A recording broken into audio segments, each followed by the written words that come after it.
আজকের বই the elephant in the brain, hidden motives in everyday life, লেখক Kevin Simler এবং Robin Hanson. The elephant in the brain গ্রন্থে Kevin Simler দেখিয়েছেন primates বা বন মানুষের উত্তরসূরি হিসেবে আমাদের মস্তিষ্ক বা ব্রেন শুধু টিকে থাকার জন্যই প্রতারণা এবং আত্মপ্রতারণা জড়িত হয়। ফলে আমরা নিজেদের যেভাবে নিঃস্বার্থ উদার বলে মনে করি, বাস্তবে তা কিন্তু নয়। এই বইটি দেখিয়েছে আমরা যা কিছু করি তার বেশিরভাগই আসলে দেখানোর জন্য করি, শো অফের জন্য করি, যাতে আমাদের সমাজের চোখে যাতে আমরা ভালো দেখাই। শো অফের জন্যই করি, যাতে সমাজের চোখে আমরা ভালো দেখাই। এমনকি এই শো অফ কতটা সঠিক সেই ব্যাপারটা তখন গৌণ হয়ে যায়। এলিফ্যান্ট ইন দ্য ব্রেইন মানে মস্তিষ্কে হাতি। এই হাতিটা আসলে কি? এই হাতিটা হলো আমাদের মস্তিষ্কের স্বার্থপরতা। তবে শুধু স্বার্থই নয়, এর সঙ্গে জড়িয়ে আছে সম্মান বা স্ট্যাটাস আর ক্ষমতা বা পাওয়ার। আমরা এগিয়ে যাওয়ার জন্য মিথ্যে কথা বলি, অথচ আমরা সেটা স্বীকার করতে চাই না। রবিন হ্যানসন প্রথম এই হাতিটাকে দেখতে পেয়েছিলেন। মানুষ বাইরে যেমন আচরণ বা ব্যবহার দেখায়, ভেতরে কিন্তু তেমন নয়। দেখা যায় ভালো কাজের মধ্যে লুকিয়ে থাকে লোভ। মস্তিষ্ক হাতি অন্যদের ঠকানোর জন্য তৈরি, কিন্তু তার আগে সে নিজেকেই ঠকায়। মানুষ দামি জিনিস প্রয়োজনের জন্য কেনে না, তারা তাদের ধনসম্পদ, তাদের স্ট্যাটাস দেখাতে চায় এই কেনাকাটার মাধ্যমে। স্কুল, হাসপাতাল, এমনকি মন্দিরেও নিজস্ব এজেন্ডা থাকে। তিনি লক্ষ্য করেন মানুষ প্রয়োজনের চেয়ে অনেক বেশি ওষুধ খায়, আবার ফ্রি চিকিৎসা পাওয়ার পরে মানুষ সুস্থ হয় না, কারণ মানুষ শুধু ভালো হওয়ার জন্যই ডাক্তারের কাছে যায় না। উন্নত দেশগুলোতে আসলে ডাক্তারের কাছে যাওয়াটা এক ধরনের আচার বা রিচুয়াল। যেমন মা যখন সন্তানের কোনো আঘাত লাগে সেখানে চুমু দেয়, আদর করে। সেই চুমুতে কিন্তু সন্তানের আঘাত বা ক্ষত সারে না, কিন্তু বাচ্চার মনে শান্তি আসে, সে অনুভব করে তার মা পাশে আছে। একই সঙ্গে মাও দেখতে চায় সে সন্তানের যত্ন নিচ্ছে। ধনী দেশগুলোর চিকিৎসা ব্যবস্থাও অনেকটা এরকমই। এটা আসলে যত্নের প্রদর্শন মাত্র। একে বলা হয় কনসপিকুয়াস কেয়ারিং, শুধু দেখানোর উদ্দেশ্যেই যত্ন নেওয়া। আমরা আমাদের আপনজনদের দেখাতে চাই যে আমরা তাদের কতটা পরোয়া করি, কতটা ভালোবাসি। এই বইটিতে তুলে ধরা হয়েছে আমরা কেন মিথ্যে কথা বলি, কেন বন্ধুদের, শত্রুদের, এমনকি নিজের কাছ থেকে সত্যকে লুকিয়ে রাখি। এটি আমাদের ব্রেইনের আসল উদ্দেশ্য। আমাদের ব্রেইন আমাদের সামনে সুন্দর সুন্দর গল্প সাজিয়ে ভেতরের খারাপ উদ্দেশ্যগুলোকে লুকিয়ে রাখে। দেখা যায় শিক্ষা প্রতিষ্ঠান এবং হাসপাতালগুলো অনেক সময় তাদের আসল কাজে ব্যর্থ হয়, সঠিক শিক্ষা ও চিকিৎসা দিতে পারে না, কারণ তাদের প্রকৃত উদ্দেশ্য অন্য কিছু। স্কুল কলেজ শুধু পড়াশোনার জায়গা নয়, ওখানে গ্রেড বা সার্টিফিকেট পাওয়াটাই আসল ক্রেডেনশিয়াল। আমাদের প্রতিষ্ঠানগুলো প্রচুর টাকা নষ্ট করে, হাজার হাজার কোটি টাকা শুধু দেখানোর পিছনে নষ্ট হয়ে যায়, শো অফে। যদি আমরা সত্যটাকে বুঝতে পারি তাহলেই কিন্তু সংস্কার সম্ভব। এতে আমাদের জীবন আরো ভালো হতে পারে। এই বইয়ের মূল কথা বা কোর আইডিয়া হলো মানুষ, এমনকি উদ্ভিদ প্রাণীরাও লুকোনো উদ্দেশ্য নিয়ে বেঁচে থাকে। ব্রেন এমনভাবেই তৈরি। এই ব্রেন নিজের লাভের জন্য কাজ করে, অথচ অন্যদের সামনে স্বার্থপর হিসেবে ধরা পড়তে চায় না। আমরা প্রাণীদের দুটো অদ্ভুত আচরণ দেখব। উপর থেকে এগুলো দেখে সোজা সাপটা মনে হয়, কিন্তু গভীরে গেলে বোঝা যায় বিষয়টা অনেক জটিল। প্রাণীরা আমাদের মতোই মাইন্ড গেম খেলে না, মস্তিষ্কের চালেও চলে না, তবু তাদের কাজ করার পদ্ধতি ভীষণ গভীর। একটা আশ্চর্যের ব্যাপার, বানর আর শিম্পাঞ্জির শরীরে প্রচুর ঘন লোম থাকে। তারা যদি পরিষ্কার না করে তাহলে তাদের ঘন লোমে ধুলো, পোকামাকড় জমা হবে। কিন্তু বানররা নিজেদের শরীরের অর্ধেকটা নিজে পরিষ্কার করতে পারে, পিঠ আর মাথা নিজেরা পরিষ্কার করতে পারে না। এর জন্য তাদের বন্ধুদের সাহায্য লাগে। একে বলা হয় সোশ্যাল গ্রুমিং। একটা বানর পিঠ বাড়িয়ে বসে থাকে, আরেকটা বানর তার লোম মন দিয়ে দেখে, আঙুল দিয়ে ময়লা পোকা বের করে। এই কাজটা খুব মনোযোগ আর পরিশ্রমের। যদি আমরা এই বানরকে জিজ্ঞেস করি তুমি কি করছো, সে হয়তো বলবে আমি আমার বন্ধু পিঠ পরিষ্কার করছি। সেটাও বলতে পারে আজ আমি ওর পিঠ পরিষ্কার করছি, কাল ও আমারটা করবে। বাইরে থেকে দেখলে এটা শুধু পরিষ্কার করার কাজ মনে হতে পারে, কিন্তু আসল সত্যটা অন্যরকম। এর পেছনে আছে কিছু চমকপ্রদ বিষয়। বানররা পরিষ্কারের জন্য প্রয়োজনের চেয়ে অনেক বেশি সময় ব্যয় করে। কিছু বানর তাদের দিনের প্রায় 17% সময় শুধু গ্রুমিংয়েই কাটায়। এটা অনেক বেশি। তারা নিজেদের পরিষ্কার কম করে, অন্যদের পরিষ্কার বেশি করে। যদি উদ্দেশ্য শুধু পরিষ্কারই হওয়াই হতো তাহলে তারা নিজেদেরই বেশি পরিষ্কার করত। বড় শরীরের বানরের লোম বেশি হয়, কিন্তু তারা ছোট বানরের তুলনায় বেশি সময় পরিষ্কার করে ব্যয় করে না। তাহলে আসল ব্যাপারটা কি? বিশেষজ্ঞরা বলছেন এটা শুধু পরিষ্কার নয়, এটা রাজনীতি, পলিটিক্স। একে অপরকে পরিষ্কার করে বানররা বন্ধুত্ব আর জোট তৈরি করে। এই সম্পর্কগুলো ভবিষ্যতে নানা বিপদে কাজে আসে। যে পরিষ্কার করে সে যেন বলছে আমি আমার মূল্যবান সময় তোমাকে দিচ্ছি, আর যে পরিষ্কার করায় সে যেন বলছে আমি তোমার উপর ভরসা করি। একসঙ্গে সময় কাটালে তাদের দলও শক্তিশালী হয়। শত্রুরা কখনো একে অপরকে পরিষ্কার করে না। এই কারণে উচ্চ স্ট্যাটাসের বানরদের শরীর বেশি পরিষ্কার হয়। ছোট বানররা বড় বানরদের পরিষ্কারও করে যাতে ভবিষ্যতে সুবিধা পায়। গ্রুপ যত বড় হয় রাজনীতিও তত বেশি হয়। তাই বড় দলে থাকা বানরদের গ্রুমিংও বেশি সময় দেবে। বানররা এসব সচেতনভাবে জানে না, তারা শুধু তাদের স্বাভাবিক প্রবৃত্তি অনুযায়ী কাজ করে। ওরা একে অপরের শরীর পরিষ্কার করে আনন্দ পায়। এবার আমরা একটি পাখির কথা বলি যার নাম অ্যারাবিয়ান ব্যাবলার। এটি মরুভূমিতে বসবাসকারী একটি ছোট্ট বাদামি রঙের পাখি। এই পাখিরা সাধারণত 3 থেকে 20টি পাখির দল করে থাকে। দলবদ্ধভাবে তারা নিজেদের বাসা, গাছ, ঝোপঝাড় রক্ষা করে। কোনো পাখিকে যদি দল থেকে বের করে দেওয়া হয় তাহলে তার প্রাণের ঝুঁকি ভীষণভাবে বেড়ে যায়।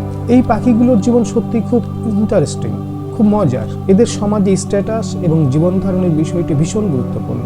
দলের সবচেয়ে বড় বা আলফা পাখি ছোটদের উপর কর্তৃত্ব দেখায়, শাসন করে। অথচ পাখিগুলো একে অপরকে অনেক সাহায্য করে, একে অপরকে খাবার খাওয়ায়, শত্রুর সঙ্গে লড়াই করে। যখন দলের বেশিরভাগ পাখি খাবার খুঁজতে ব্যস্ত থাকে তখন একটি পাখি উপরে কোথাও বসে বসে গার্ড হিসেবে পাহারা দেয়। সে শত্রুর দিকে সতর্ক নজর রাখে। প্রথম দেখায় এটা খুবই মহৎ কাজ মনে হতে পারে, একেবারে আল্ট্রুইজম, নিঃস্বার্থতা। কারণ গার্ড হিসেবে থাকা পাখিটি তখন নিজে কোনো খাবার খেতে পারে না, বরং নিজের জীবনের ঝুঁকির মধ্যে রেখে পাহারা দেয়। কিন্তু বাস্তবে এই কাজটা যতটা নিঃস্বার্থ মনে হয় আসলে ততটা নয়। এই পাখিগুলো একে অপরকে সাহায্য করার জন্য প্রতিযোগিতা করে। কখনো কখনো বড় পাখি জোর করে ছোট পাখিদের মুখে খাবার ঢুকিয়ে দেয়।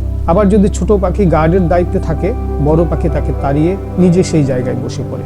যদি উদ্দেশ্য শুধু সাহায্য করাই হয় তাহলে তারা একে অপরের সঙ্গে লড়াই করছে কেন?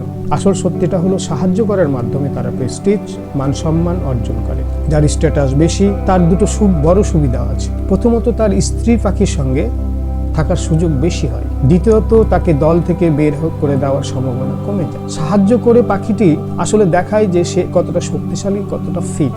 যে পাখি যত বেশি সাহায্য করে তার স্ট্যাটাস তত বাড়ে। এই কারণেই তারা সাহায্য করার জন্য লড়াই করে। যা বাইরে থেকে দেখে ত্যাগ বা আত্মবলিদান মনে হতে পারে, বাস্তবে তা নিজেরই লাভ বা সেলফ ইন্টারেস্ট। এই উদাহরণ থেকে আমরা কি শিখলাম? প্রাণীদের কাজ সবসময় যেমনটা দেখায় আসলে তেমনটা নয়।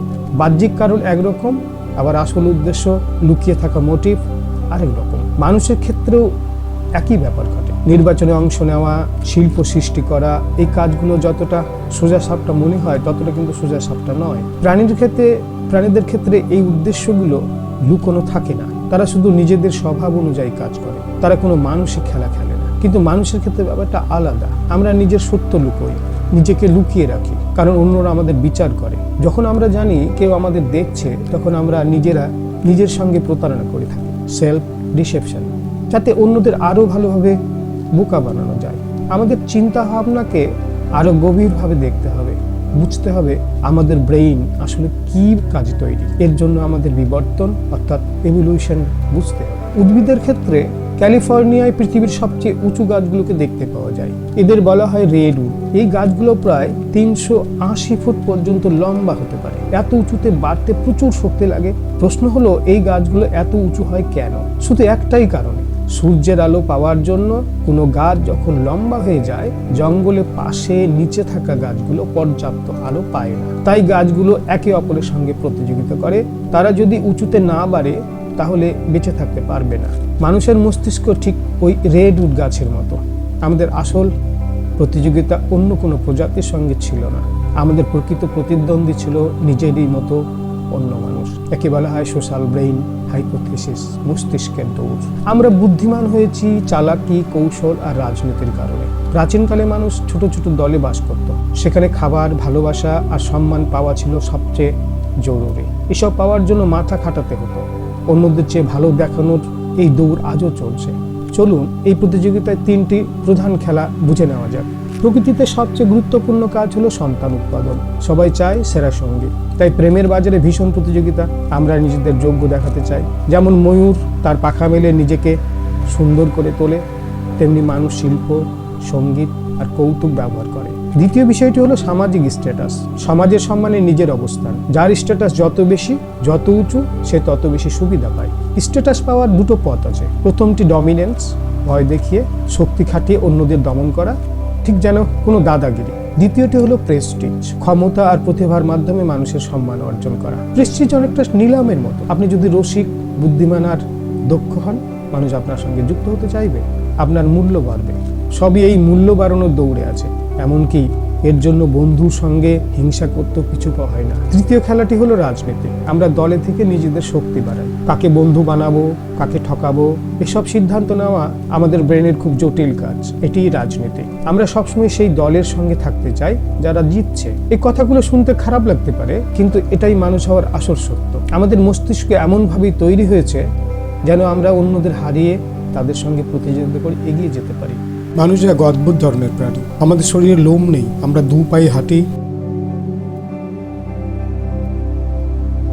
নাচি, গান গাই। আমাদের সন্তানরা জন্মের সময় খুব দুর্বল থাকে, কিন্তু আমাদের সবচেয়ে বড় বৈশিষ্ট্য হলো আমাদের মস্তিষ্ক, আমাদের ব্রেন। আমাদের ব্রেন শরীরের তুলনায় অনেক বড়। এই কারণেই আমরা বুদ্ধিমান, আমরা ইন্টেলিজেন্ট। কিন্তু প্রশ্ন হলো, আমরা চেষ্টা করেছেন। আমরা নিজেদের খুব ভালো, খুব নৈতিক দেখাতে চাই। আমরা ভাবি মস্তিষ্ক বড় হয়েছে অন্যদের সাহায্য করার জন্য, একসঙ্গে কাজ করার জন্য, যাকে বলে কোঅপারেশন, যেমন একসঙ্গে শিকার করা বা আগুন জ্বালানো। কিন্তু আরেকটা সত্যি আছে, সেটা অনেকটা তিতো। সম্ভবত আমাদের মস্তিষ্ক বা ব্রেন বড় হয়েছে প্রতিযোগিতার কারণে। এই প্রতিযোগিতা প্রকৃতির সঙ্গে নয়, মানুষের সঙ্গে মানুষের, যেখানে একজনের লাভ মানে আরেকজনের ক্ষতি। আমরা খেলাধুলার প্রতিযোগিতা পছন্দ করি, কিন্তু বাস্তব জীবনের প্রতিযোগিতা আমাদের অস্বস্তিতে ফেলে, যেমন প্রেমের জন্য লড়াই অথবা অফিসের রাজনীতি। মানুষ হলো পৃথিবীর সবচেয়ে বেশি রাজনীতি করা প্রাণী। আমরা সব জায়গায় দল বানাই। সরকারি একে বলে পার্টি, অফিসের টিম, স্কুলে বন্ধুদের গ্রুপ, এমনকি জেলখানাতে গ্যাং থাকে। রাজনীতি শুধু মারামারি নয়, এতে হাত মেলানো,